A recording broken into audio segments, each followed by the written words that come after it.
हे प्रभु, हे भागवत स्वरूप भगवान, ओम नमः शिवाय, ओम नमः शिवाय, हर हर बोले नमः शिवाय। हे परमात्मा, हे परम कृपाळु, हे दादा, ओम श्री परमात्मने नमः।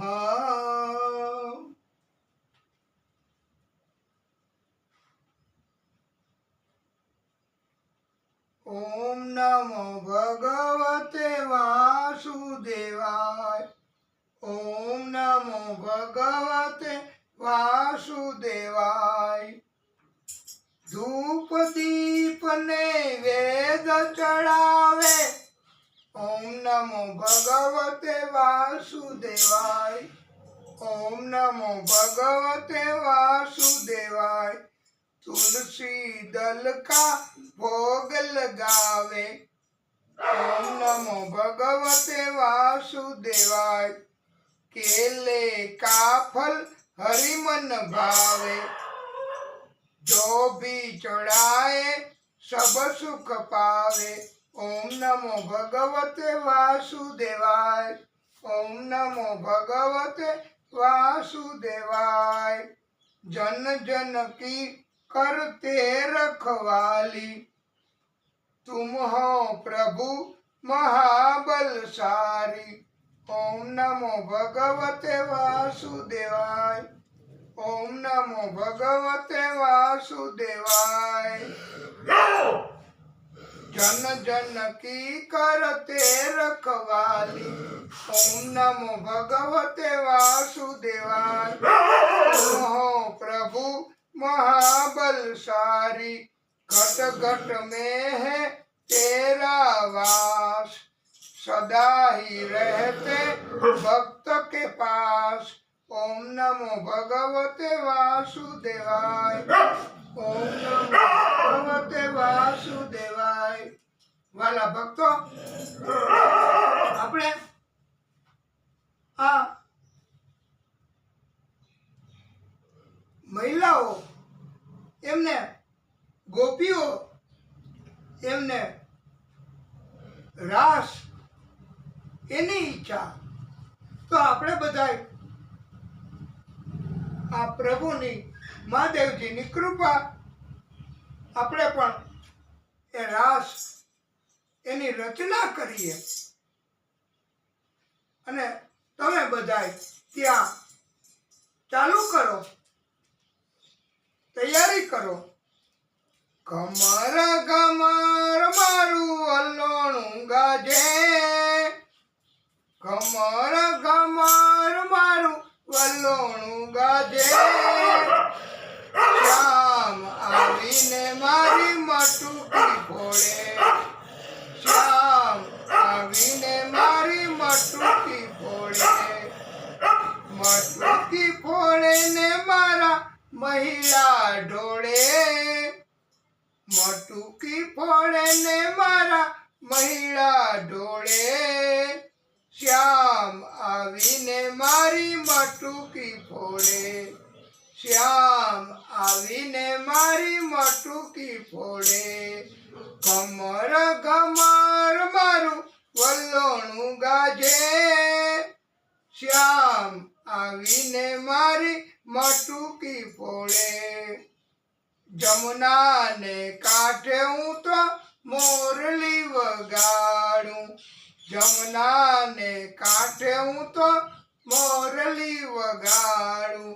મોરલી વગાડી તારા દલને રીઝાઉં, મોરલી વગાડી તારા દલને રીઝાઉં। વાગી વાગી એ વાગી વાગી મોરલીને ભૂલી હું તો ભાન, વાગી વાગી મોરલીને ભૂલી હું તો ભાન। શ્યામ આવીને મારી માટુકી ફોડે, શ્યામ આવીને મારી માટુકી ફોડે. ઘમર ઘમર મારું વલ્લોણું ગાજે, શ્યામ આવીને મારી માટુકી ફોડે. માટુકી ફોડે ને મારા મહિડા ઢોળે, શ્યામ આવીને મારી માટુકી ફોડે. ઘમર ઘમર મારું વલ્લોણું ગાજે, શ્યામ આવીને મારી માટુકી ફોડે. ચાર પાંચ ગોવાળિયા ટોળે મળીને, ચાર પાંચ ગોવાળિયા ટોળે મળીને એકબીજાને કાંધે ચડીને, એકબીજાને કાંધે ચડીને માટુકીમાં મોરલી મારે મારો શ્યામ, શ્યામ આવીને મારી માટુકી ફોડે, શ્યામ આવીને મારી માટુકી ફોડે. ઘમર ઘમર મારું વલ્લોણું ગાજે, શ્યામ આવીને મારી માટુકી ફોડે. મથુરાની જેલમાં કૃષ્ણ જન્મ્યા, મથુરાની જેલમાં કૃષ્ણ જન્મ્યા. વાસુદેવ ટોપલામાં મેલીને હાલ્યા, વાસુદેવ ટોપલામાં મેલીને હાલ્યા. એ ગોકુળિયામાં મેલવાને જાય મારો શ્યામ, શ્યામ આવીને મારી માટુકી ફોડે, શ્યામ આવીને મારી માટુકી ફોડે. દેવગઢ જમના આવી છલકાણા, દેવગઢ જમના આવી છલકાણા. વાસુદેવ એવા મનમાં મૂંઝાણા. એ જમનાજીમાં ગેડિયું પાડે મારો શ્યામ, શ્યામ આવીને મારી માટુકી ફોડે, શ્યામ આવીને મારી માટુકી ફોડે. ચાર પાંચ ગોપીઓ ટોળે મળીને, ચાર પાંચ ગોપીઓ ટોળે મળીને એક એક ગોપીને એક એક કાન, એક એક ગોપીને એક એક કાન. એ વનરાવનમાં રાસ જોવા જાય મારો શ્યામ, શ્યામ આવીને મારી માટુકી ફોડે, શ્યામ આવીને મારી માટુકી ફોડે. ઘમર ઘમર મારું વલ્લોણું ગાજે, શ્યામ આવીને મારી માટુકી ફોડે. નંદ બાવાને ઘેર 9 લાખ દૂજે, નંદ બાવાને ઘેર 9 લાખ દૂજે. માતા યશોદા મહિડા વલોવે, માતા યશોદા મહિલા વલોવે. એ ગોપીઓના ઘરમાં વાલો ચોર્યું કરે, શ્યામ આવીને મારી માટુકી ફોડે. ઘમર ઘમર મારું વલ્લોણું ગાજે, શ્યામ આવીને મારી માટુકી ફોડે, શ્યામ આવીને મારી માટુકી ફોડે. ઘમર ઘમર મારું વલ્લોણું ગાજે, શ્યામ આવીને મારી મટુકી ફોડે, શ્યામ આવીને મારી મટુકી ફોડે.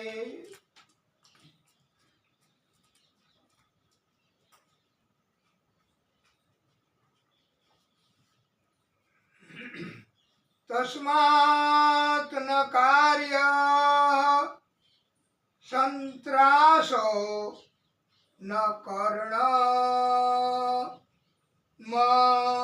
ન સંભ્રમ બુદ્ધ્વા જીવ ગતિમ ધીરો મુક્ત સંગ સંચરે દેહી.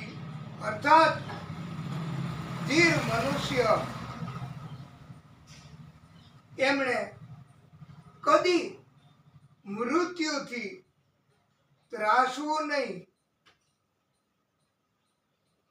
જીવવા માટે યાચના કરવી નહીં, લાચારી કે ગુલામી જીવવા માટે ન કરવી. જે મનુષ્ય પરમાત્મા શ્રી હરિના જ્ઞાનને સાંભળે છે, એટલે આ ભાગવત કથા એને કોઈ સાંભળે, શ્રદ્ધાથી શ્રી હરિમાં ચિત્ત એકાગ્ર કરી શ્રી હરિની કથાને સાંભળે, તે મનુષ્ય પરમાત્મા શ્રી હરિ જેવું પદ પ્રાપ્ત કરે છે. આ દિવ્ય બોધ ભાગવતમાં આપ્યો છે. કપિલ ભગવાન એમણે માતા દેવહૂતિને આવો બોધ આપ્યો છે. વાલા ભક્તો, દિવ્ય કથા આપણે મહાદેવજીને સ્મરણ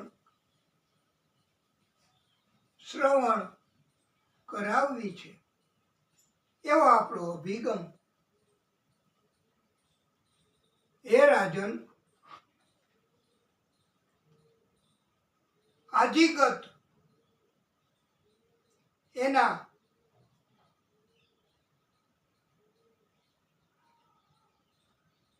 પુત્ર સુનહશેષ થયા. આ ભૃગુવંશી તરીકે ઓળખાયા.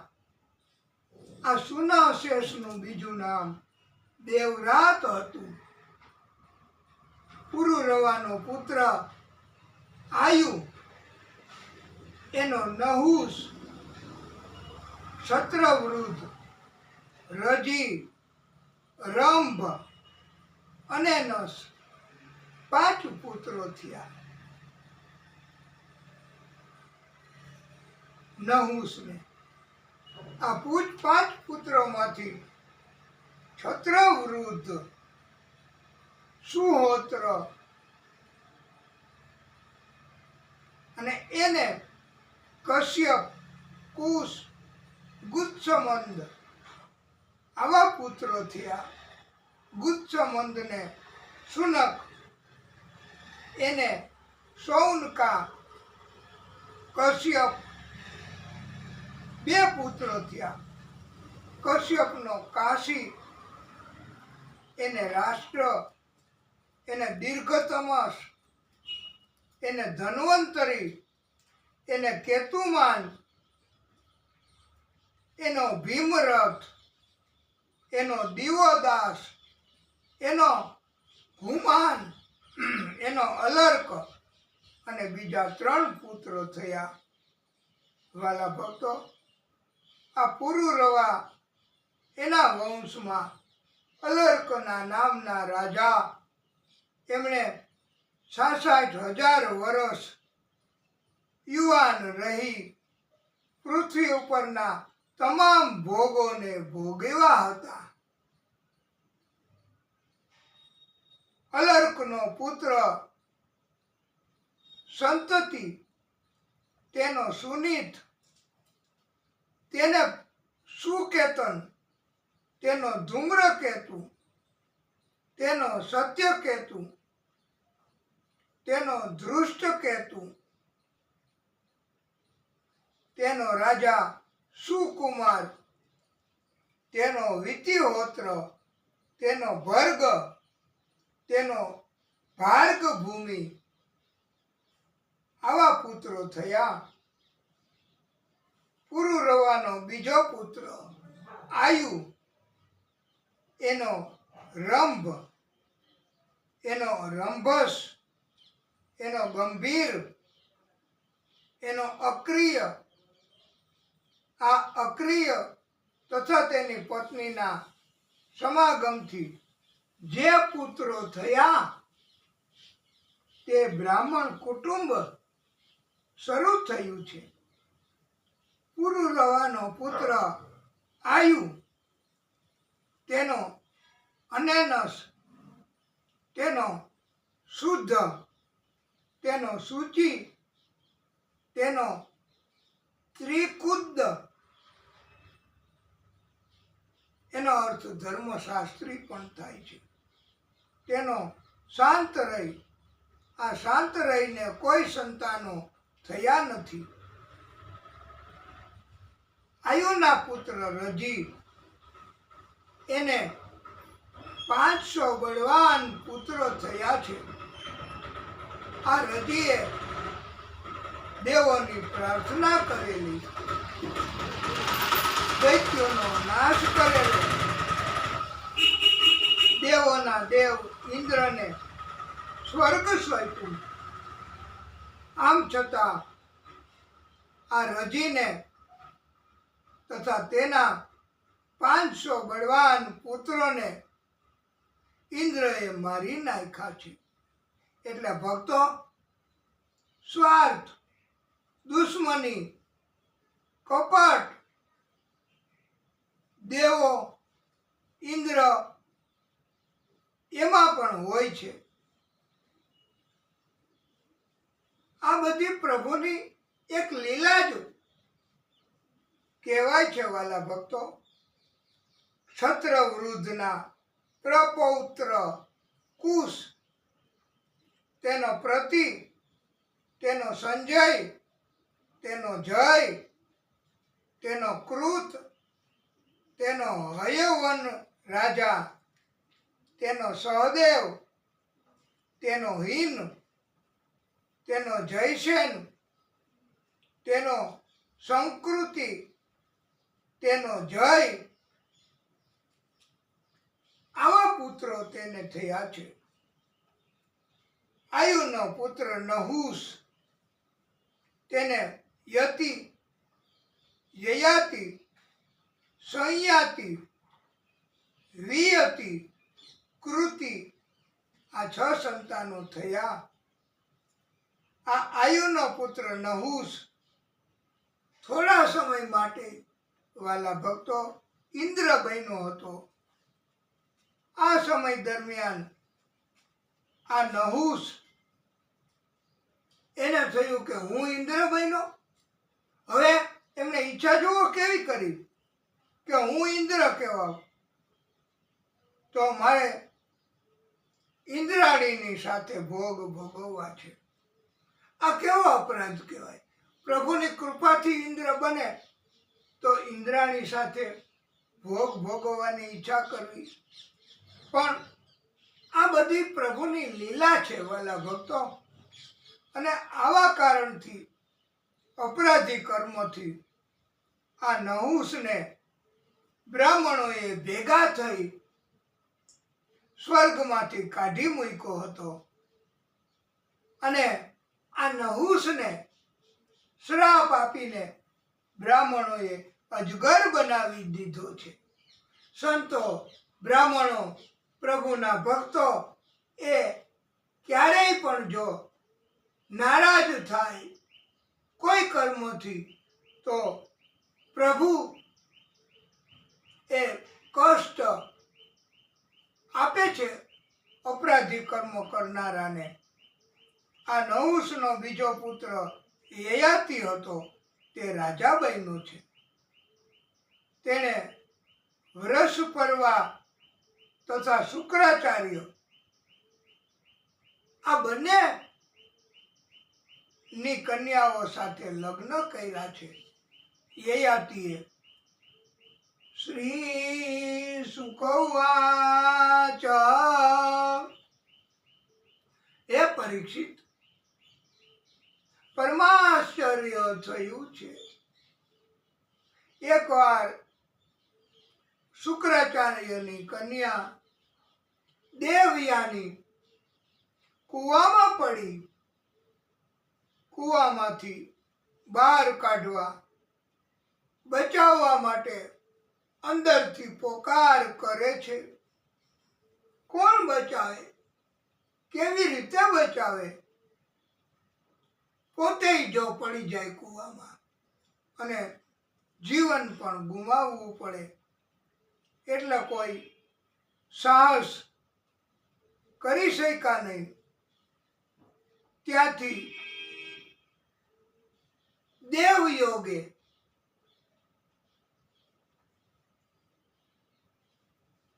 યયાતિ રાજા પસાર થયા. એમણે દેવયાનીને કૂવામાંથી બહાર કાઢી. બહાર કાઢવા માટે દેવયાનીનો હાથ એમણે પકડ્યો. હવે વાલા ભક્તો, દેવયાની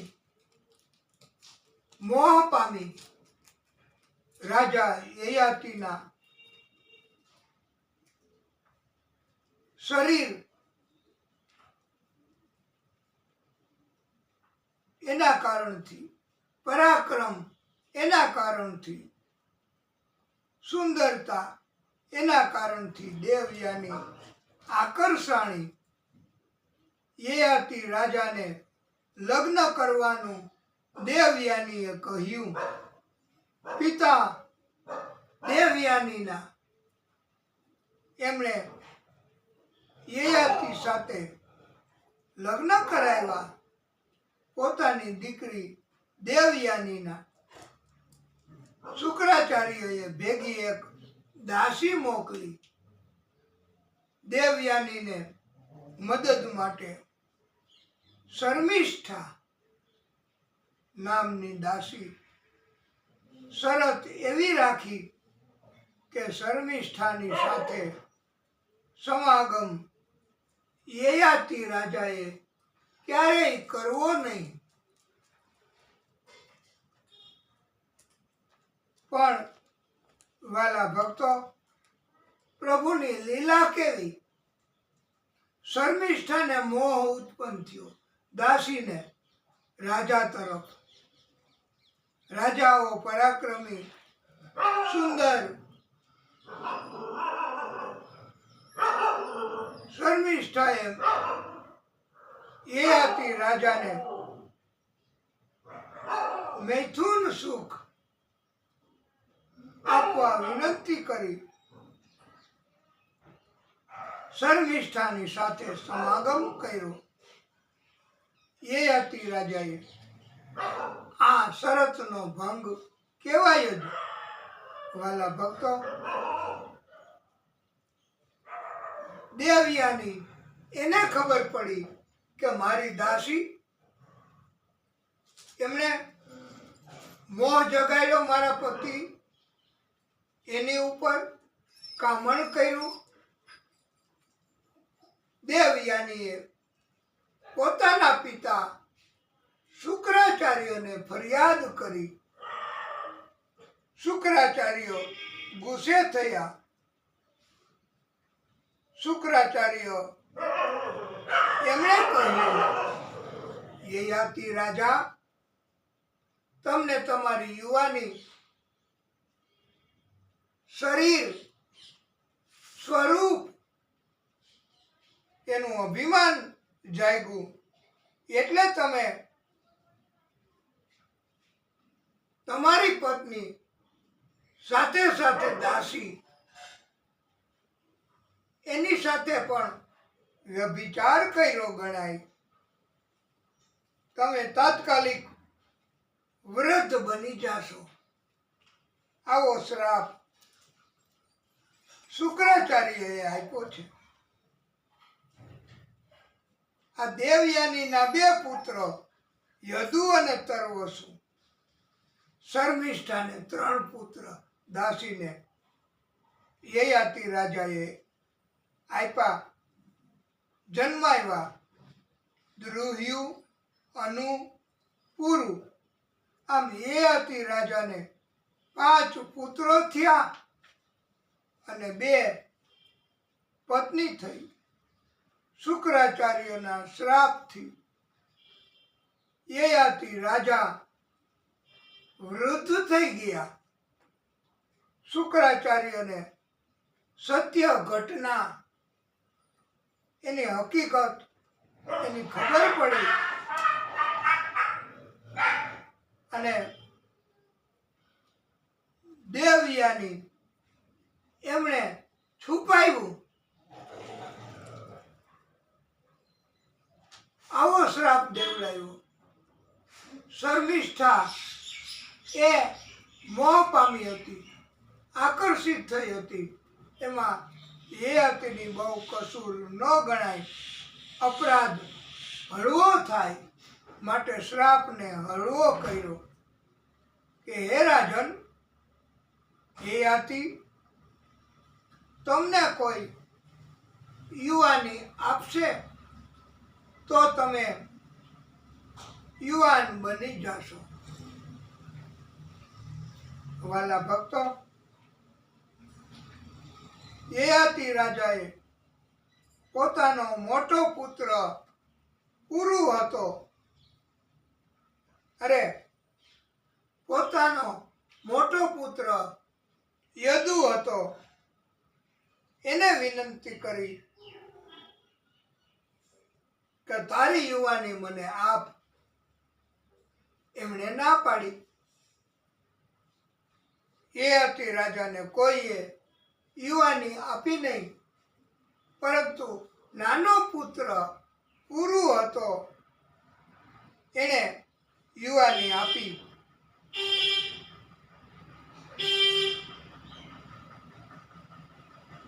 યુવાન રહીને ઘણા ભોગ ભોગવા યયાતિ રાજા 2000 વર્ષ સુધી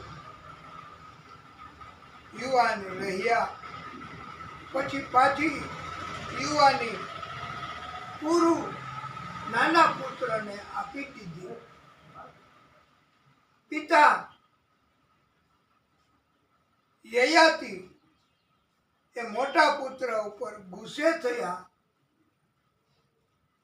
એમને કહ્યું કે તને હું કોઈ ભાગ મિલકતમાંથી નહીં આપું,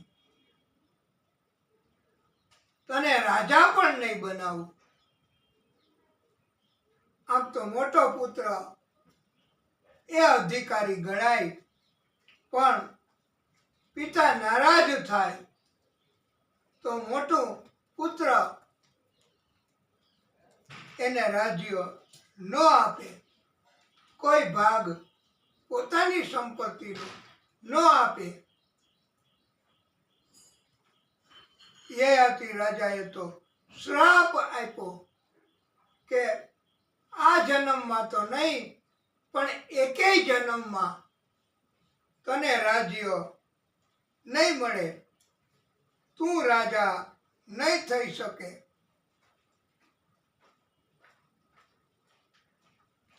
આ કથા એવું શીખવે વાલા ભક્તો કે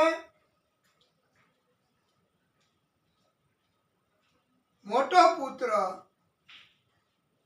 કે કોઈ સંતાન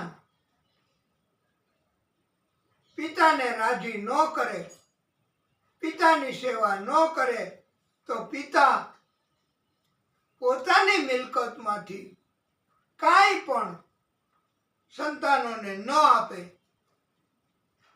તો એવા કારણથી પિતાનો અપરાધ નહીં ગણાય. સંતાનો એની ફરજ ન બજાવે, એનો ધર્મ ન બજાવે તો પિતા પણ એમને પોતાની મિલકતમાંથી વંચિત કરી શકે. એટલે આ યદુ એના વંશમાં કૃષ્ણ જન્મા છે.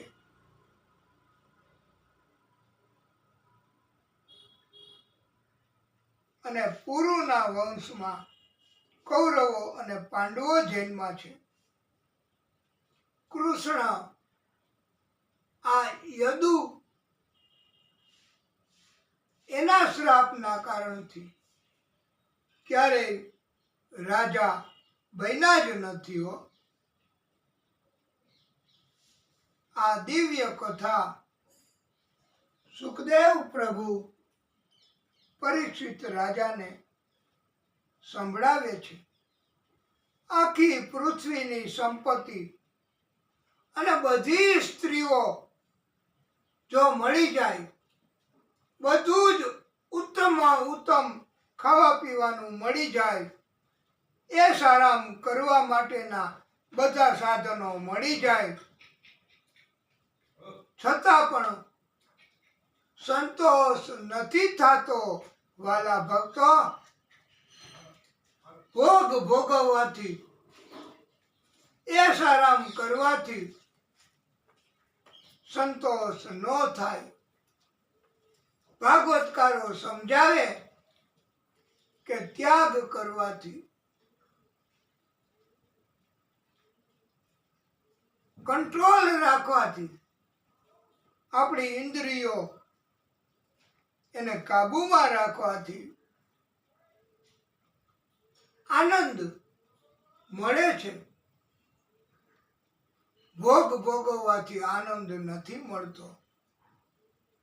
આવી ગયો ને જવાબ આ તમારા પ્રશ્નનો, કે મોજમાં રહેવું, આનંદ કરવો, એસારામ કરવા, એનાથી સુખ મળે કે ભક્તિ કરવાથી? તો ભક્તિ કરવાથી જ, પ્રભુની કૃપાથી જ જે કાંઈ પ્રાપ્ત થાય એ ભોગવવા માટેની સમર્થતા પણ આપે છે પ્રભુ, અને કાયમી રીતે ભોગવી શકાય છે. આવી દિવ્ય કથા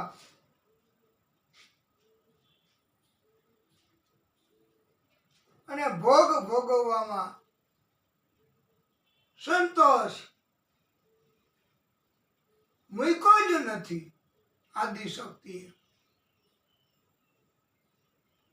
મૃત્યુ આવી જાય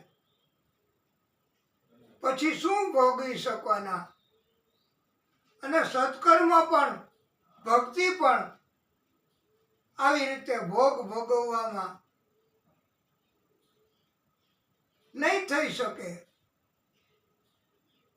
ભક્તિ નહીં થાય તો આ જન્મ બગડશે, એના પછીના જન્મ પણ બગડશે.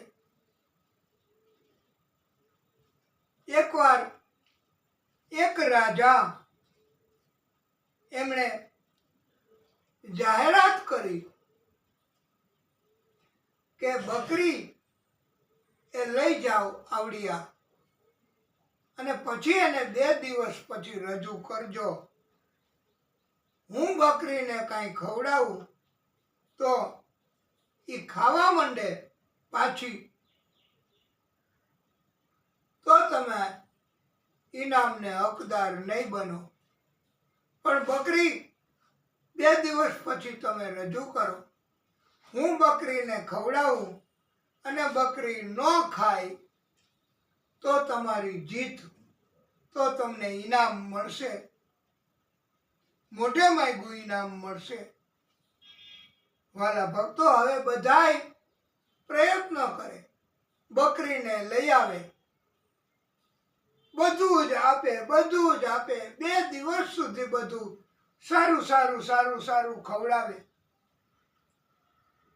જેમ આપણે આખી જિંદગી આવું જ કરીએ, એમ બકરીએ પણ સારું સારું સારું ખાધું અને બીજા દિવસે રજૂ કરી. એમ આપણને મૃત્યુ આવે, બકરીની જેમ બધું જ આખી જિંદગી ભોગ ભોગવીએ, આનંદ કરીએ, અને પછી મૃત્યુ આવે તો ત્યાં રજૂ થઈએ આપણે પ્રભુની પાસે. અને વાલા ભક્તો, રાજા ભગવાન એ પણ આપણને ભોગ આપે અને આપણે હારી જઈએ, આખી જિંદગી ભોગ ભોગવવાની આદત પડી જાય તો વાલા ભક્તો જિંદગી બગડે, મૃત્યુ બગડે.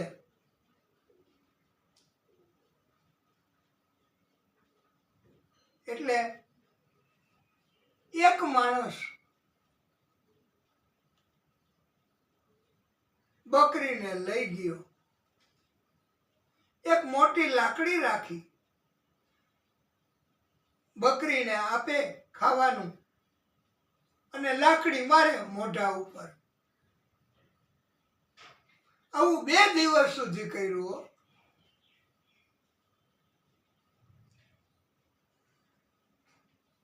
પછી લઈ ગયો રાજા પાસે. રાજાએ આપ્યું ખાવાનું. બકરી એમણે જોયું, આ ડાંગ, આ લાકડી, એમણે ખાવાનું છોડી દીધું, ન ખાધું. ત્યારે રાજા એમને નવાઈ લાગી. એમણે પેલા માણસને કહ્યું કે તમે શું આ કર્યું કે જેથી બકરી ખાતી નથી? નહીતર બકરી એમ કહેવાય છે કે જી આપો ઈ સતત 24 કલાક ખાય જ. એટલે બકરી એ આવી રીતે કાંઈ છોડી દે એવું બનતું નથી. એમ આપણે બધાય ભોગ ભોગવવાનું છોડીએ, બહુ અઘરું છે. એ આ ભાગવતની ભક્તિ કરવાથી જ છૂટે વાલા ભક્તો. અને ભય મૃત્યુનો, કષ્ટ આ શરીરને ભોગવવાનો ભય, તો એના કારણથી જો આપણે ભોગ ભોગવવાનું છોડીશું, આપણા મનને કાબૂમાં રાખશું, હાથ, પગ, આંખ, કાન, ત્વચા એ ઇન્દ્રિયોને કંટ્રોલમાં રાખશું, તો પછી ભોગ ભોગવવામાંથી મુક્તિ મેળવી શકશું. ભોગ ભોગવવાનું છોડી શકાશે અને જીવન ધન્ય બનશે વાલા ભક્તો. એ હતી રાજા, એમના વંશ, એની કથા સંભળાવી. હે પરીક્ષિત, એ હતી પછી એનો નાનો પુત્ર પુરુ, એને જન્મે જઈ, આ બીજો જન્મે જઈ, પરીક્ષિત નો દીકરો નહીં.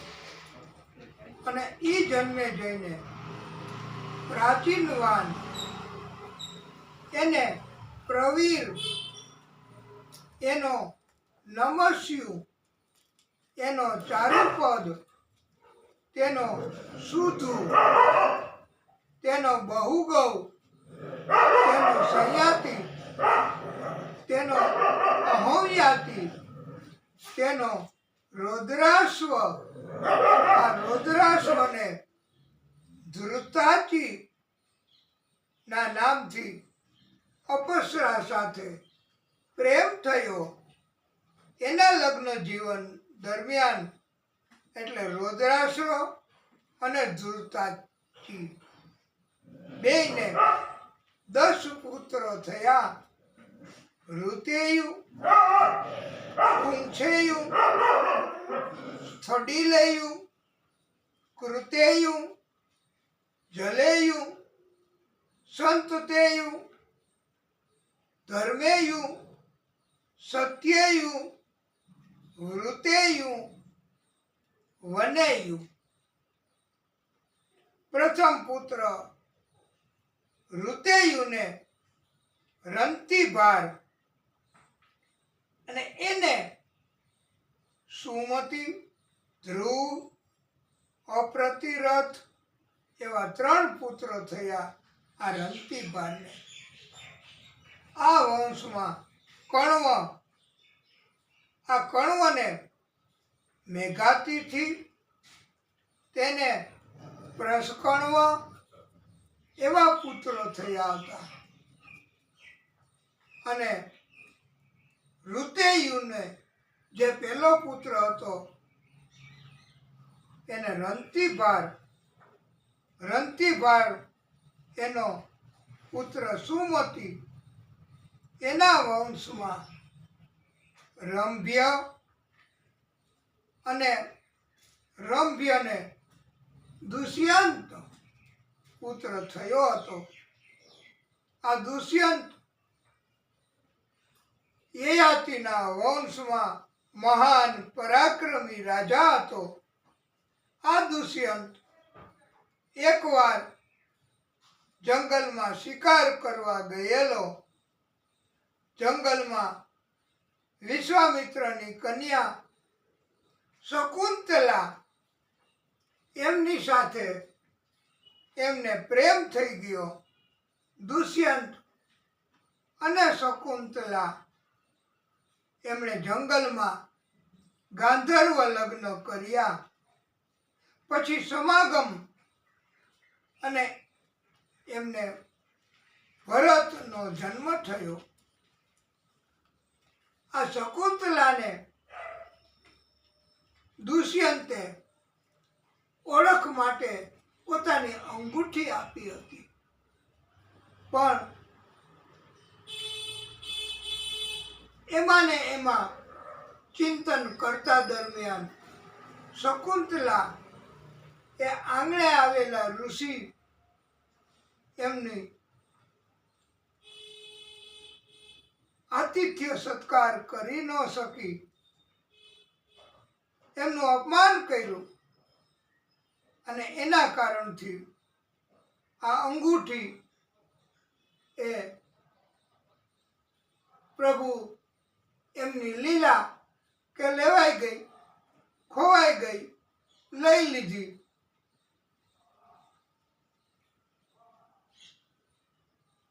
ત્રણ વર્ષ સુધી આ ભરત એને શકુંતલાએ ગર્ભમાં સાચવી રાખ્યો હતો. આ પણ એક નોંધપાત્ર ઘટના છે કે ભરત એને 3 વર્ષ સુધી ગર્ભમાં આ શકુંતલા પણ સતી તો કહેવાય જ. એ ભરત ભાગવતની અંદર આ ભરત પણ અદ્વિતીય છે. ભાગવતમાં 3 અદ્વિતીય ભરત એની કથાઓ આવે છે. એક રામજી એનો ભાઈ,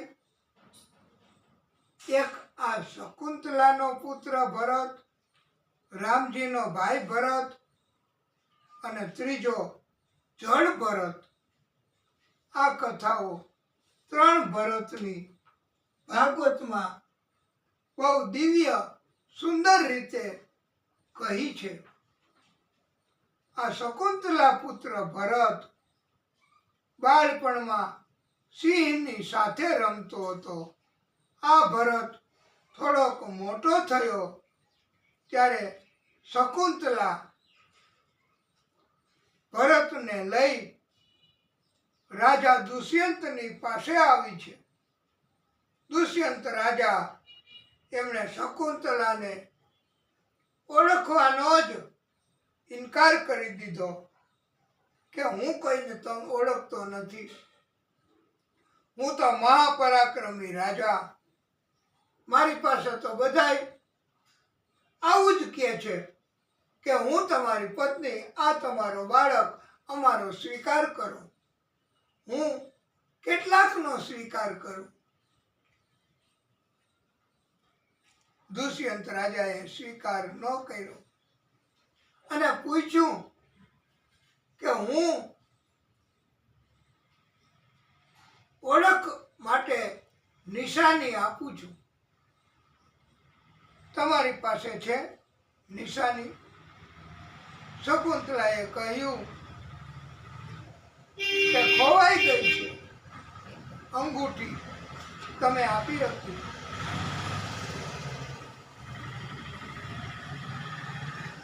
આ તો ભાગવતની કથા, પ્રભુની આ લીલા, એમાં ખોટું ચાલે જ નહીં. સત્ય એ જ ચાલે. સત્ય એવું હતું કે દુષ્યંતનો પુત્ર હતો આ ભરત. શકુંતલાના લગ્ન થયા હતા ગાંધર્વ રીતે. એ સત્ય એને કપટથી, જૂઠથી પરાજિત ન કરી શકાય.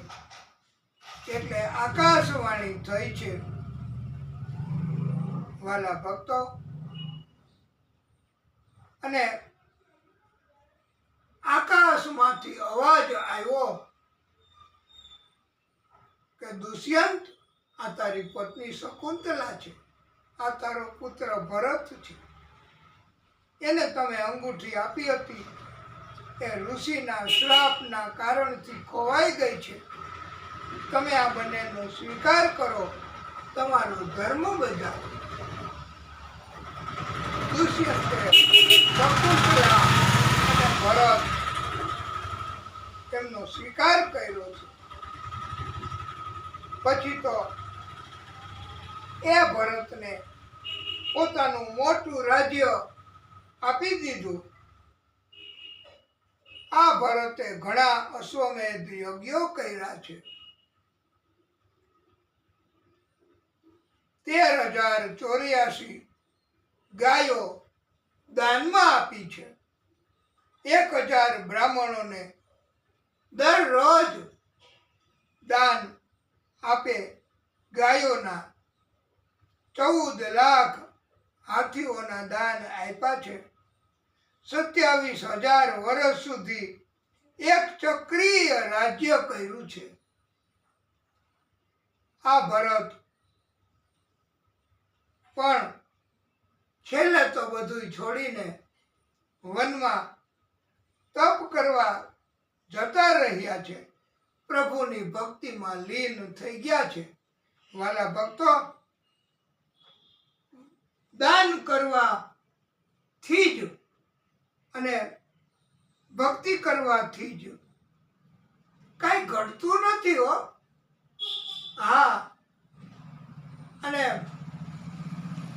સંગ્રહ કરવાથી કાંઈ વધતું નથી. ભગવાન તો કાંઈ દાન નહીં કરો તો કમાણી કરી કરીને, ચોરી કરી કરીને, તમે ઘરમાં કપટ કરી કરીને ભેગું કરશો, બેંકમાં રાખશો, ગમે ત્યાં રાખશો ને, તો પણ આ પ્રભુ એ લીલા કરે અને તમારું બધું છીનવી પણ લ્યો.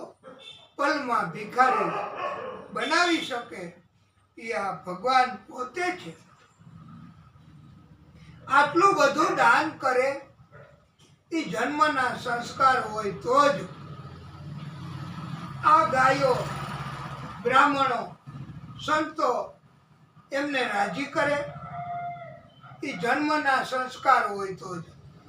નહીતર અભિમાન તો શું ટકે, અને હોય શું અભિમાની માણસો પાસે?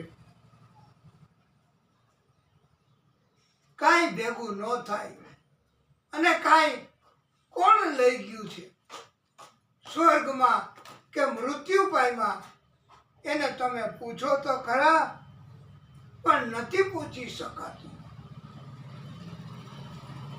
કોઈ બુઝુર્ગોને પૂછી શકાય સંતોને પૂછી શકાય, કથા એમાં પણ જો આવે તો સાંભળી શકાય કે સત્કર્મ એ જ ભેગા આવે છે, કાંઈ ભેગું નથી આવવાનું. તો એવું ભેગું ન કરવું.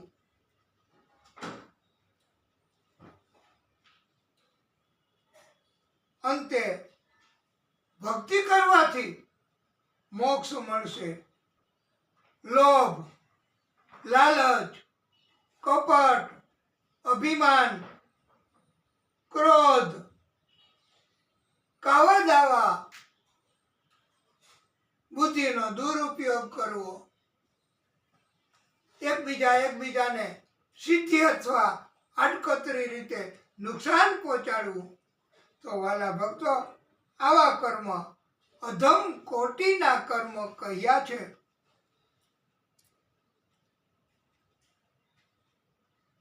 એનાથી નુકસાન અને જન્મ બગડે,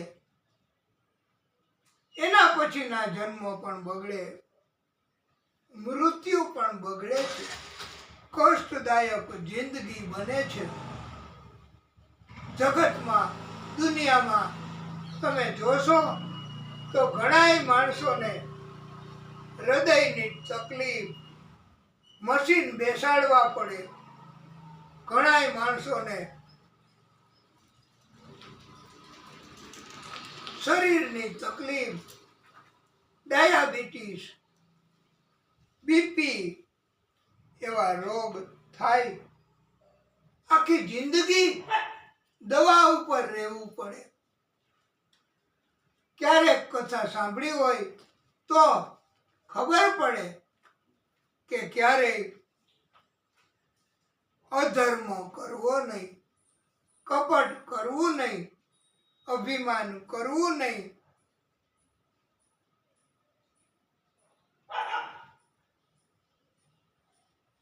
વાલા ભક્તો, આ ભરતના લગ્ન વિદર્ભ રાજાની 3 દીકરીઓ એની સાથે થયા હતા. આ 3 રાણીઓ માની હતી અને એ એમ માનતી હતી કે મારા સિવાયની રાણીને પુત્ર થાય અને પિતા જેવો પરાક્રમી નહીં થાય તો એને કોઈ એમ કહેશે કે આ ભરત રાજા પણ એમ કહેશે કે તું મારો દીકરો ન હોય, આવો કઈ દીકરો હોય મારો. આવું કે તો ઇનડાયરેક્ટ રીતે અમારી ઉપર વ્યભિચાર એનો આક્ષેપ થઈ જાય. એટલે જન્મ થાય રાણીઓની, ભરતની રાણીઓને, તો એ મારી નાખતી કે કોઈ વ્યભિચારનો આક્ષેપ ન કરે.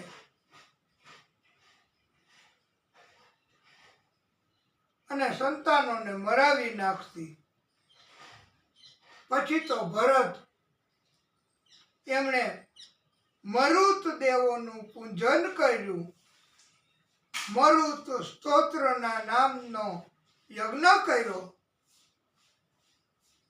મરુત દેવોએ પ્રસન્ન થઈ અને એક પુત્ર આપ્યો છે આ ભરતને. આ પુત્ર ભારદ્વાજના નામથી ઓળખાયો છે. ભારદ્વાજ ઉર્ફે વાતીથ નામનો પુત્ર આ ભરતના વંશમાં થયો હતો. એનો પુત્ર મન્યુ, એને બૃહત ક્ષત્ર, જય, મહાવીર્ય, નર, ગર્ભ આવા પુત્રો થયા હતા.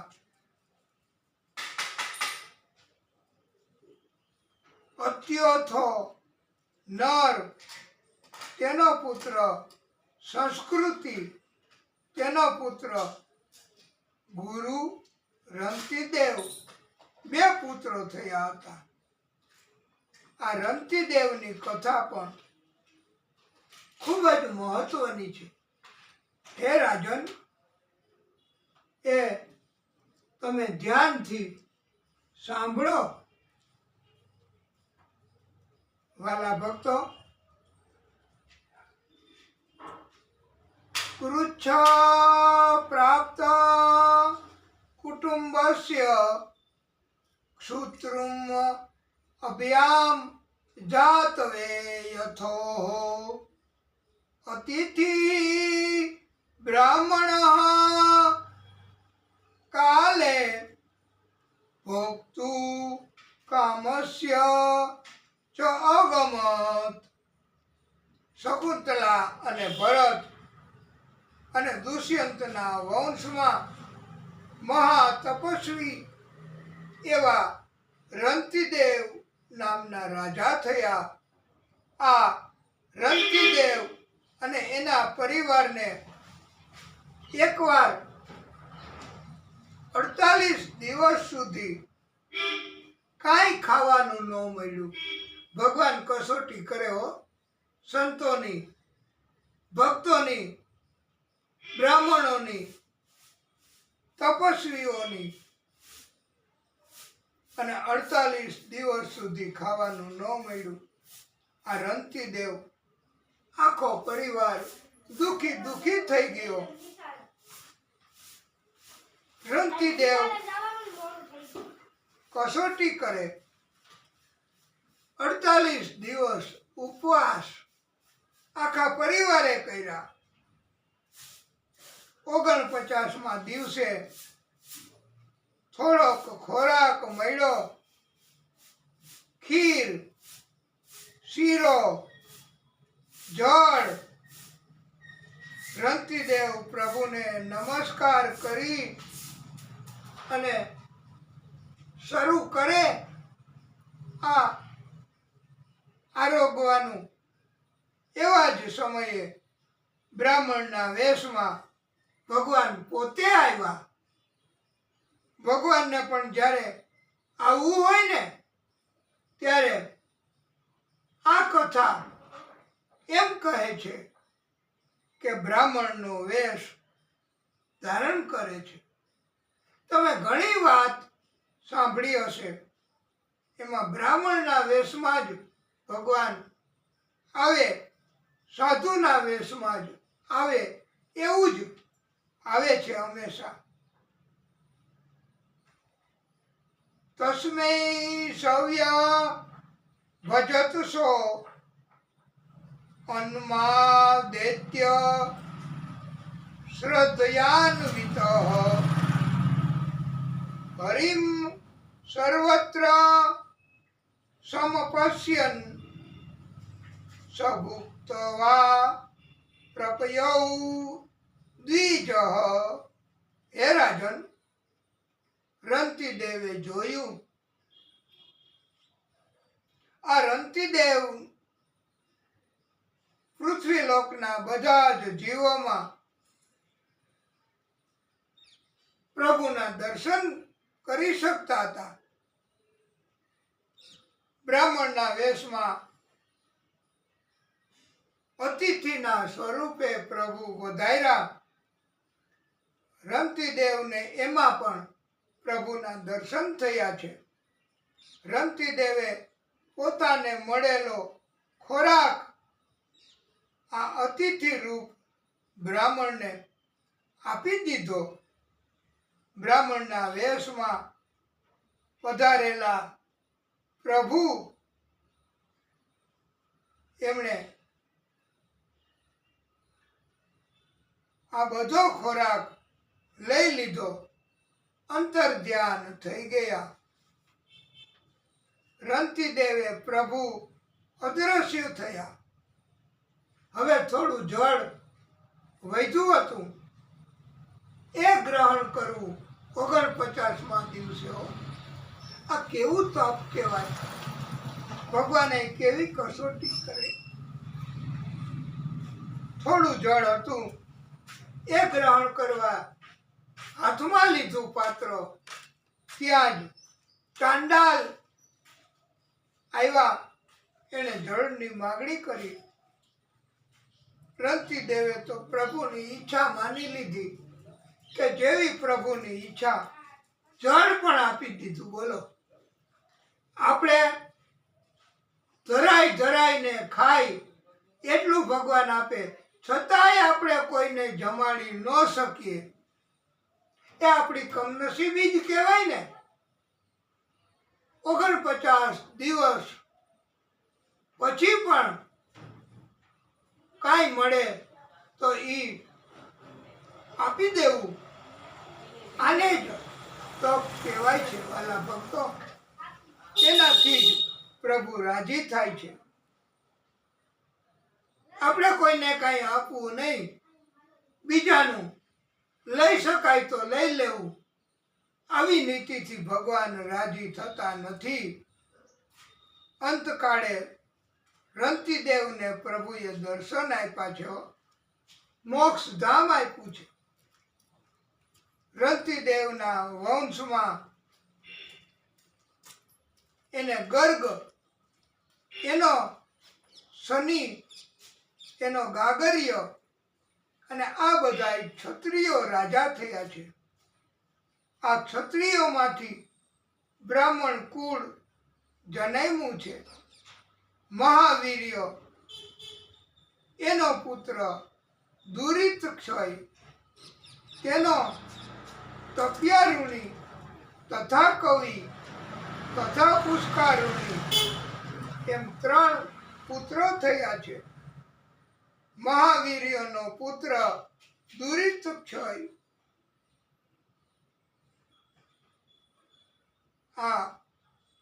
અને મન્યુનો જ્યેષ્ઠ પુત્ર બૃહત ક્ષત્ર, એને હસ્તીએ હસ્તિનાપુર વસાયું.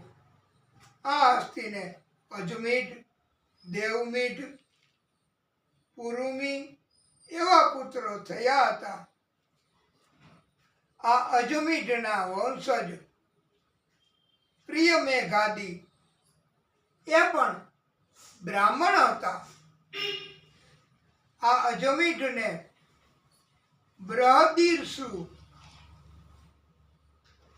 તેને બૃહદધનુ, તેને બૃહદકાય, તેને જયદ્રથ, તેનો વિચ્છદ્ર, તેનો સેનજીત, તેનો સુચિરાશ્વ, દ્રઢઅનુ, કાશ્યવત્સ એવા 3 પુત્રો થયા છે. સુચિરાશ્વ અર્થાત સુચિરાશ્વને પાર પાડવા માટે પૃથુસેન, નીપ એમ 2 પુત્રો થયા. આ નીપને 100 પુત્રો થયા હતા. આ નીપે સુખદેવની કન્યા કૃત્વી, એનાથી બ્રહ્મદેવને ઉત્પન્ન કર્યા. આ બ્રહ્મદેવને સરસ્વતીથી વિશ્વક્ષેન અને ઉદક સ્વન, અને ઉદક સ્વનને વિલાદ એવા પુત્રો થયા છે. વાલા ભક્તો, આ દિવ્ય કથા અને એના વંશોની કથા કહેવામાં આવી છે. આ વંશો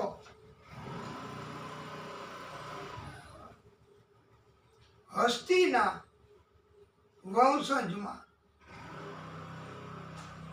હસ્તીનો બીજો પુત્ર દેવમીઢ, એને યન્વીનર પુત્ર થયો છે. તેને કૃતિમાન સત્યધ્રુતિ, તેને દ્રઢનેમી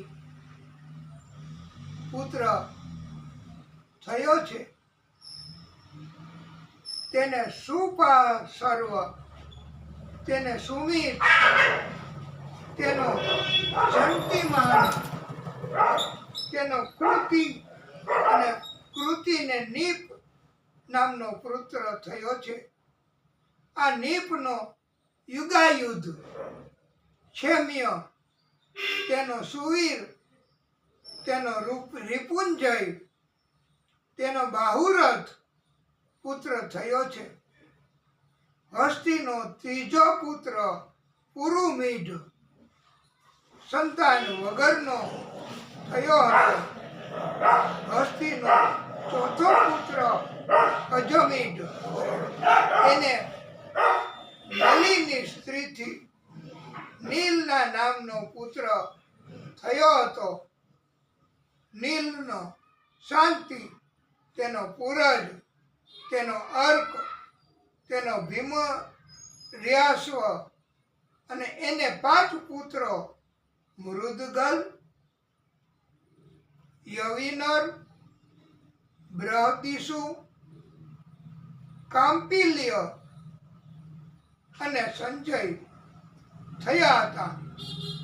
આ 5 પુત્રો 5 દેશનું રક્ષણ કરવા સમર્થ સક્ષમ બન્યા હતા. એવા કારણથી આ પુત્રો પાંચાલ તરીકે ઓળખાયા. ભીમર્યાશ્વનો પુત્ર મૃદગલને એક જોડકું જન્મ્યું, અને એમાં પુત્ર હતો એ દિવોદાસ, પુત્રી હતી અહલ્યા. આમ 2 દીકરા અથવા 2 કન્યા, અથવા 1 દીકરો અને 1 કન્યા, એવું પણ જોડકું જન્મે એવું બને છે. એ આ બધી પ્રભુની લીલા કહેવાય છે. આ અહલ્યાના લગ્ન ગૌતમ ઋષિ સાથે થયા. આ અહલ્યા અને ગૌતમ ઋષિના સમાગમથી સતાનંદના નામનો પુત્ર જન્મ્યો.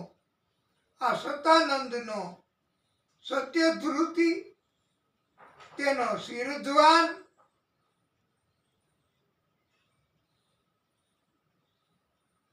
આ ઉર્વશીને જોવાથી જ વીર્ય સ્ખલન થયું. આ વીર્ય કાશના નામના ઘાસ ઉપર પડ્યું, અને તે વીર્યમાંથી પણ એક જોડકું જન્મ્યું. આ જોડકું સંતનું રાજાને મળ્યું. આ પૈકીનો એક પુત્ર તે કૃપાચાર્ય, અને પુત્રી તે કૃપી. આ કૃપીના લગ્ન દ્રોણાચાર્ય સાથે થયા છે. સુખદેવ પ્રભુ કહે, હે પરીક્ષિત, મિત્રેયુઃ ચ દિવોદાસાત ચ યવનઃ તત સુતોનૃપ સુદાસઃ સદેવ અથ સોમિકો જંતુ જન્મકૃત. દિવોદાસ એનો પુત્ર મિત્રેયુ, મિત્રેયુને 4 પુત્રો ચ્યવન, સુદાસ, સહદેવ, સોમક થયા હતા. સોમકના પુત્રને 100 પુત્રો, અને એમાં સૌથી મોટો પુત્ર જંતુ તથા સૌથી નાનો પૃષત. આ પૃષતનો દ્રુપદ, એને દ્રૌપદીના નામે પુત્રી હતી, અને એક પુત્ર ધૃષ્ટદ્યુમ્ન હતો. આ દ્રુપદની પુત્રી દ્રૌપદીએ અગાઉના જન્મમાં મહાદેવજીનું તપ કર્યું છે. આ આપણા મહાદેવની કથા આપણે બધાય મહાદેવજીને સંભળાવીએ છીએ. આપણે પણ મહાદેવજીની કૃપાથી દિવ્ય કથા કરી શકીએ છીએ. મહાદેવજી એમણે વરદાન આપ્યું. દ્રૌપદીએ માંગ્યું, પરાક્રમી પતિ આપો, પરાક્રમી પતિ આપો, પરાક્રમી પતિ આપો. આમ 5 વાર બોલી. એને એવું હતું કે મહાદેવજી સમાધિમાં છે, મહાદેવજી હજી નથી સાંભળતા. પણ મહાદેવજી ક્યારેય ભક્તો એને વરદાન આપે, ભક્તિ કરે, એની ઉપર કૃપા કરે, તો મહાદેવજી બધું જ સાંભળે છે. મહાદેવજીને બધી જ ખબર છે કે મારા ભક્તને શું તકલીફ, મારા ભક્તનો કોણ વિરોધ કરે છે, મારા ભક્તને કોણ પરેશાની કરે છે, મારા ભક્તને કોણ ભક્તિ કરવામાં અટકાયત કરે છે. મહાદેવજી બધું જાણી શકે છે. આ શ્રાવણ મહિનો એમાં મહાદેવજી એ કૃપા કરે છે. આખી જગતમાં બધા લોકો મહાદેવજીની ઉપર આ શ્રાવણ મહિનામાં જલ ચડાવે, મહાદેવજીની કથા કરે, ભક્તિ કરે, તો આ બરબાદ નથી થતું.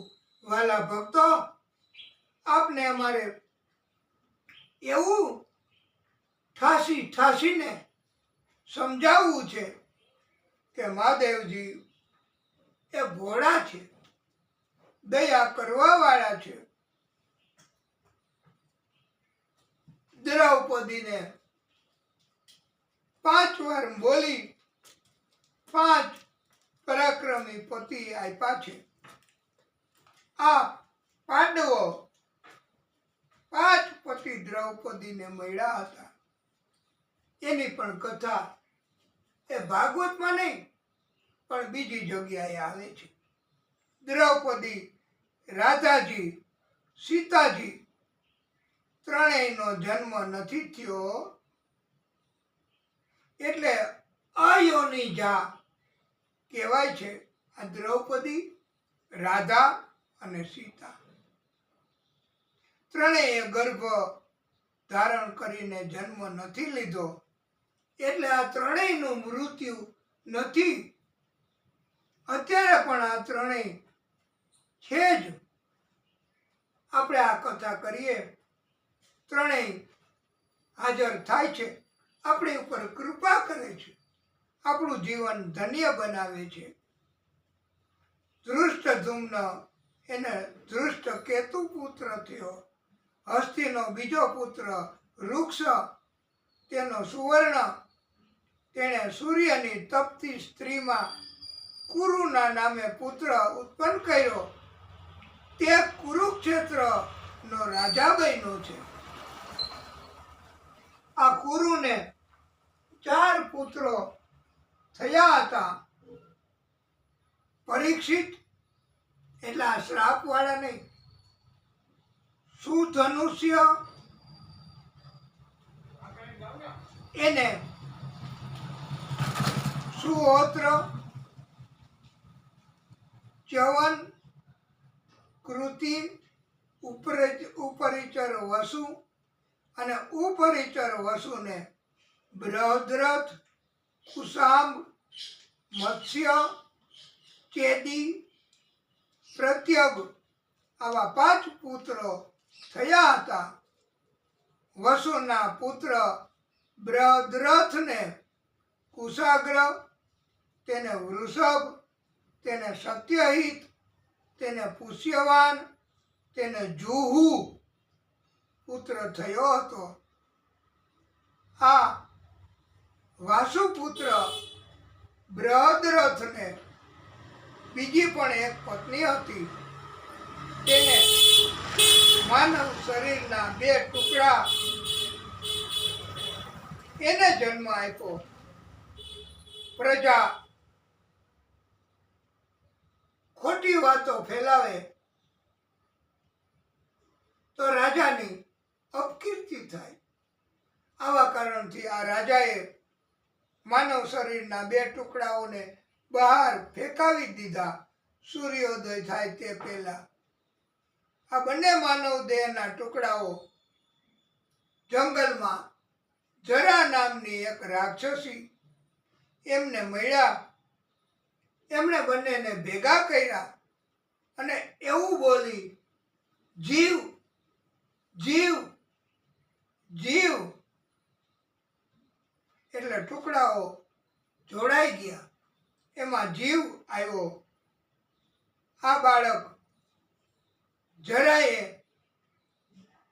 સાંધ્યું એટલે જોડ્યું, એટલે આ બાળકનું નામ જરાસંઘ પડ્યું છે.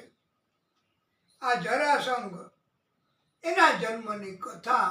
એ પરીક્ષિત, આ જરાસંઘ બહુ પરાક્રમી.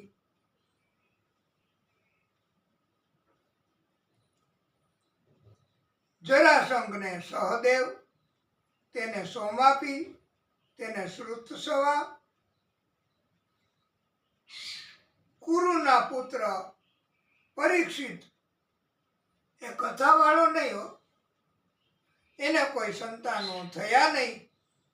કુરુનો બીજો પુત્ર જહનુ, તેનો સુરથ, તેનો વિદુરથ, તેનો સાર્વભૌમ, તેનો જયસેન, તેનો રાધિક, તેનો આયુધ, તેનો ક્રોધન, તેનો દેવાતિથિ, તેનો ઋષ્ય, તેનો દિલીપ, તેનો પ્રતિય. આવા પુત્રો થયા છે. આ પ્રતિયને દેવાપી, શંતનુ, બાહુલિક એવા 3 પુત્ર થયા છે. મોટો દેવાપી એના પિતા પ્રતિયનું રાજ્ય છોડી વનમાં ગયો અને દેવાપીનો બીજો ભાઈ એ પ્રતિયનો પુત્ર શંતનુ એ રાજા બન્યો. આ પ્રતિયનો પુત્ર શંતનુ એ કોઈ પણ વૃદ્ધને સ્પર્શ કરે તો તે વૃદ્ધ યુવાન બની જતા. આવો એનામાં ખાસ ગુણ હતો. તેને બધા શંતનુના નામથી ઓળખવા લાગ્યા હતા. વેદો કહે છે, મોટો ભાઈ હયાત હોય ત્યારે નાનો ભાઈ પિતાની ગાદી સંભાળી ન શકે, વારસો મેળવી ન શકે. મોટો ભાઈ દેવાપી એને વનમાં સમજાવ્યું, પણ તે દેવાપીએ પિતાની ગાદી સંભાળવા સંમતિ આપી નહીં. દેવાપીએ વેદોની પણ નિંદા કરી, ટીકા કરી. એટલે મોટો ભાઈ દેવાપી પતિત થયો વેદોની ટીકા કરીને. એટલે આ વેદ સ્વરૂપ ભાગવત, સંતો, બ્રાહ્મણો એમની ટીકા ન કરાય, નહીતર પાપ થાય. મોટો ભાઈ પતિત થયો, પાપી થયો, રાજગાદી માટે, વારસા માટે ગેરલાયક બન્યો. સંતાનો એમણે ક્યારેય પિતા માતા એમનું અપમાન ન કરાય, એમના તરફ બેદરકાર ન રહેવાય, નહીતર પાપી બને અને એમને વારસો ન મળે. નાનો ભાઈ હતો એટલે શંતનુ રાજા બન્યો. શંતનુનો ત્રીજો ભાઈ બાહુલિક એને સોમદત્ત, એને ભૂરી, ભૂરીશ્રવા, સલ આવા 3 પુત્ર થયા. સંતનું રાજા બન્યો. સંતનુંના વિવાહ ગંગા સાથે થયા. ગંગાએ શરત રાખી હતી કે પુત્ર જન્મે એ મને આપી દેવો. હું જે કરવું હોય તે કરું, મને અટકાવવી નહીં, તો હું તમારી સાથે રહીશ. જે દિવસે તમે અટકાવશો તે દિવસે હું જતી રહીશ. 7 પુત્ર થયા. ગંગાએ તરત જ ગંગા નદીમાં પધરાવી દીધા. 8મો પુત્ર દેવવ્રત, એને ગંગામાં પધરાવતા રોકી સંતનું રાજાએ, એટલે ગંગા સંતની માં, એટલે ગંગા આ દેવવ્રત ન મળ્યો એને પુત્ર, એટલે વિદાય લીધી. સંતનુંથી દૂર થયા. આ ગંગા એમણે હવે આ દેવવ્રત એમણે પ્રતિજ્ઞા લીધી, એવી પ્રતિજ્ઞા કે જે કોઈ ન લઈ શકે. આ ભીષ્મના પિતા સંતનુ એના લગ્ન એ ભીષ્મએ જ કરાવ્યા હતા. દેવવ્રતને આવી પ્રતિજ્ઞાના કારણથી ભીષ્મ તરીકે ઓળખવા લાગ્યા બધાય. મત્સ્ય કન્યા સત્યવતી સાથે પ્રેમ થયો.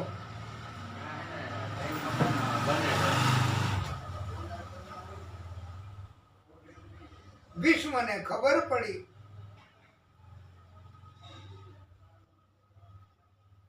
એમણે પિતાના સુખ માટે પિતાનું માગું નાખ્યું અને પોતે આખી જિંદગી લગ્ન નહીં કરવાની પ્રતિજ્ઞા લીધી. ભીષ્મના પિતા સંતનુ સત્યવતી, એને ચિત્રાંગદ, વિચિત્રવીર્ય એવા 2 પુત્ર થયા. વિચિત્રવીર્યએ અંબાલિકા સાથે લગ્ન કર્યા. આ અંબાલિકા સ્વયંવરમાંથી ભીષ્મ લઈ આવ્યા હતા. ભીષ્મ પોતે લગ્ન ન કરી શકે, તેથી વિચિત્રવીર્ય સાથે લગ્ન કરાવ્યા હતા. વારસ પુત્ર હસ્તિનાપુરનો જો જન્મે તો પણ આ વિચિત્રવીર્યને 2 પત્નીઓ હતી, છતાંય એને ક્ષય નામનો રોગ લાગુ પડ્યો, એટલે કોઈ સંતાનો થયા નહીં. હવે હસ્તિનાપુરની રાજ્ય ગાદી ઉપર સંતનું પછી કોણ વારસ, રાજ્યાભિષેક કોને કરવો, એ બાબતમાં મૂંઝવણ થઈ. અને આવા સમયે આ સત્યવતી સંતનુએ લગ્ન કર્યા. એ પહેલા સત્યવતી સાથે સંતનુના લગ્ન થયા એ પહેલા સત્યવતીને કુંવારી હતી ત્યારે પારાશર ઋષિથી દિવ્ય સંતાન થયેલ એને ટાપુ ઉપર છોડ્યું હતું. એ વ્યાસ તરીકે ઓળખાય, એમને બોલાવ્યા. વ્યાસજીને માતા સત્યવતી એમણે વ્યાસજીને કહ્યું, અંબિકા મારફતે વ્યાસજીએ મંત્ર શક્તિથી ધૃતરાષ્ટ્ર, પાંડુ, વિદુર એમ 3 પુત્રો ઉત્પન્ન કર્યા. આ પુત્રો વ્યાસજીએ મંત્ર શક્તિ એવી જાણતા હતા. મંત્ર શક્તિથી બાળકો પણ આપી શકાય છે. એનો દાખલો ઘણી જગ્યાએ મળે છે વાલા ભક્તો.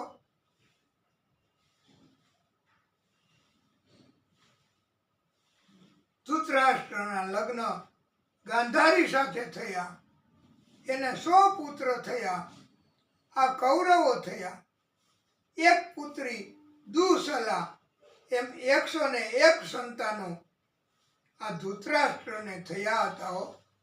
એમાં સૌથી મોટો એ દુર્યોધન, ધૃતરાષ્ટ્રનો ભાઈ પાંડુ.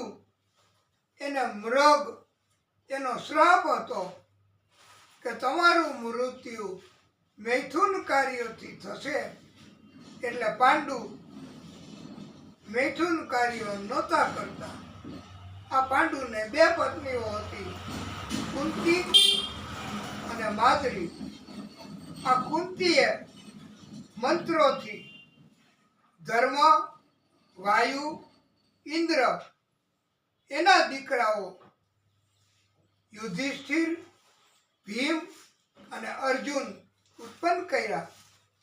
બીજી એક પત્ની માદ્રી, એને નકુળ તથા સહદેવ એમ 2 પુત્ર અશ્વિની કુમારો થયા હતા. આ પાંડુને 2 પત્નીઓ અને 5 પુત્રો થયા. પાંડવો તરીકે ઓળખાયા.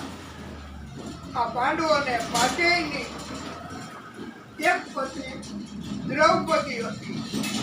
આ દ્રૌપદી ઉપરાંત પણ પાંડવોને બીજી પણ પત્નીઓ હતી,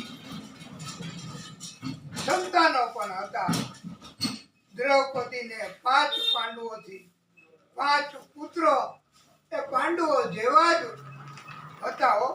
અર્જુન જેવો અર્જુન, નકુળ જેવો નકુળ એમ 5 સંતાનો થયા હતા દ્રૌપદીને. યુધિષ્ઠિરથી પ્રતિવંદય, ભીમથી શત્રુસેન, અર્જુનથી શ્રુતકીર્તિ, નકુળથી શતાનિક, સહદેવથી શ્રુતકર્મા. આવા 5 સંતાનો પાંચેયના જેવા જ થયા છે. એની કથા આગળ પણ આવશે. યુધિષ્ઠિરને બીજી પત્ની પૌરવીથી દેવક થયો. ભીમને બીજી પત્ની હિડિંબાથી ઘટોત્કચ અને કાલી એવા 2 પુત્રો થયા. અને બીજી એક પત્ની ભીમને સર્વગત પુત્ર થયો. સહદેવને પર્વતરાજની પુત્રી વિજયાથી સુહોત્ર ના નામે પુત્ર થયો હતો. નકુળને બીજી સ્ત્રી રેણુમતીથી નિર્મિત્રના નામે પુત્ર થયો હતો. અર્જુનને બીજી સ્ત્રી નાગકન્યા ઉલુપી એનાથી ઈરવાનના નામે પુત્ર થયો હતો. અર્જુન એને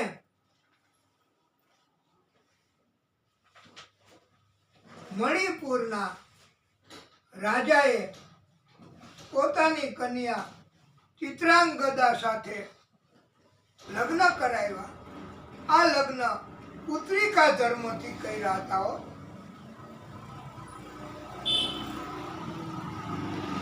આ ચિત્રાંગદા એના લગ્ન અર્જુન સાથે મણિપુરના રાજાએ કરાવ્યા ને એ પુત્રિકા ધર્મ. ચિત્રાંગદા એને પ્રથમ સંતાન પુત્ર જન્મે તો ચિત્રાંગદા એના પિતા મણિપુરના રાજાને આપી દેવો. આ શરતે લગ્ન કર્યા, એને પુત્રિકા ધર્મથી લગ્ન કર્યા એમ કહેવાય છે. હે રાજા, હે પરીક્ષિત, હવે તમારા પિતા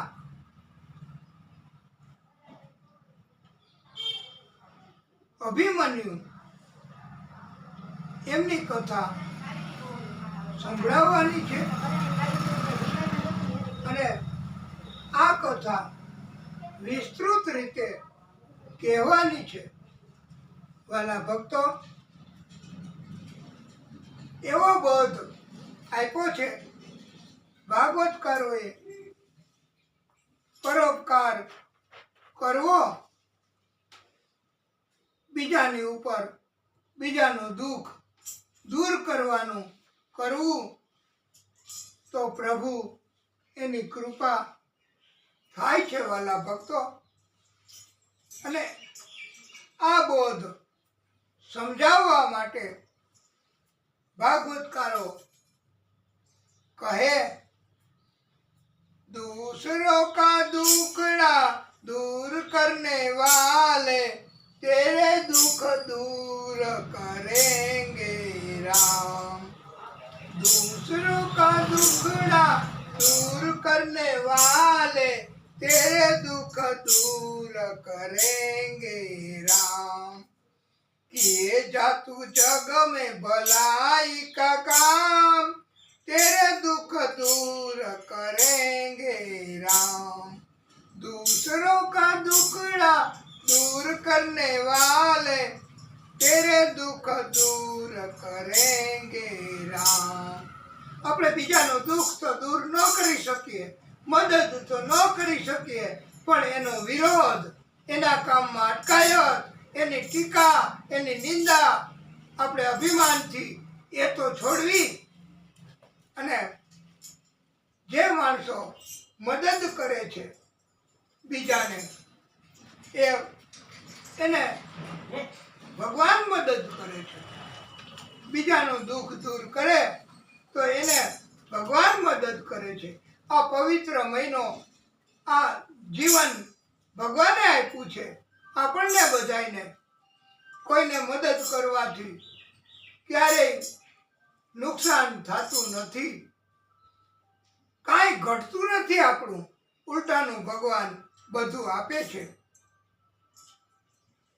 બીજાને મદદ કરવાથી, દુઃખ દૂર કરવાથી આપણું દુઃખ ભગવાન દૂર કરે છે.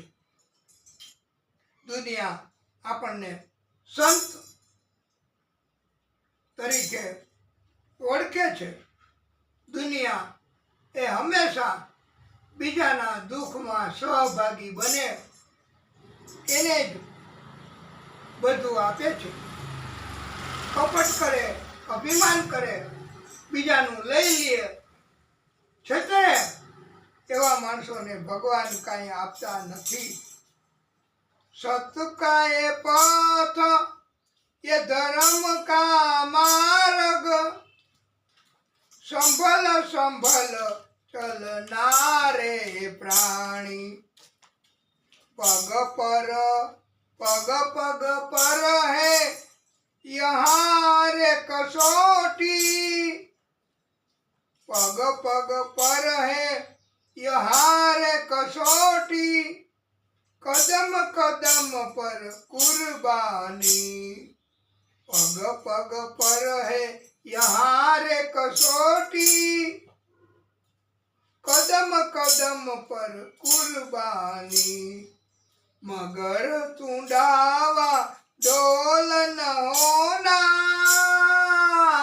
हे मनुष्य, भले कसौटी आवे, तकलीफ पड़े, तो तू डावा डोल न होना. तेरी सब पीर रेंगे राम. संतोए भक्तोए ક્યારેય મૂંઝાવાનું નથી. ભગવાન એની મદદ કરે છે સતત કોઈને કોઈના રૂપમાં. क्या तूने पाया क्या तूने खोया, क्या तूने पाया क्या तूने खोया, क्या तेरा लाभ है क्या हानि, क्या तेरा लाभ है क्या हानि, इसका हिसाब करेगा वो ईश्वर, तू क्यों फिक्र करे रे प्राणी, तू बस अपना કામ કિએ જા, પરોપકારનું કામ, બીજાને મદદ કરવાનું કામ તું બસ કરીને જા, તારું કાંઈ નહીં ઘટે અને ભગવાન એનો હિસાબ રાખશે. નુકસાન થાય એવું દેખાતું હોય તો પણ તમે ભગવાનને યાદ કરીને આપી દો, તકરાર નિવારો, તો ભગવાન તમને ઘણું આપશે. નુકસાન છે કે ફાયદો છે એવો હિસાબ તમને રાખવાનો કોઈ અધિકાર નથી. એ તો ભગવાન જ રાખે છે. જિંદગીમાં જે કોઈ નુકસાન જે કોઈ ફાયદો એ ભગવાન જ આ કરનારા છે. તું બસ અપના કામ કિએ જા, તેરા ભંડાર ભરેંગે રામ. બીજાને મદદ કરો, એમને ખોરાક, એમને પાણી, એમને શાંતિ, એમને વિશ્રામ, એમને આરામ કરાવો, તો વાલા ભક્તો પ્રભુ તમારો ભંડાર ખજાનો ખૂટવા નહીં દે, સતત વધ્યા કરશે. પણ શ્રદ્ધા તો હોવી જોઈએ, અને શ્રદ્ધા ન હોય તો બીજાને આપવું એમ કહ્યું છે, તો એનું એ ફળ તો મળશે જ. दूसरों का दुखड़ा दूर करने वाले तेरे दुख दूर करेंगे राम, किए जा तू जग में भलाई का काम, तेरे दुख दूर करेंगे राम. हे वाला भक्तो, हमेशा परोपकाराय पुण्याय परपीडनम પાપાય, બીજાને ટેન્શન આપવું, બીજાને ત્રાસ આપવો, બીજાને હેરાન કરવા, એ બીજાને આવું બધું દુઃખ પહોંચાડવું, તો એ મોટામાં મોટું પાપ છે. પરોપકાર કરવો, બીજાને મદદ કરવી એ મોટામાં મોટું પુણ્ય છે. વાલા ભક્તો, આ દિવ્ય કથા આપણે હવે કથાને ટૂંકો વિરામ આપીશું, પછી આગળની કથા આપણે કરીશું. બોલીએ ભાગવત સ્વરૂપ ભગવાન કી જય. હે પ્રભુ,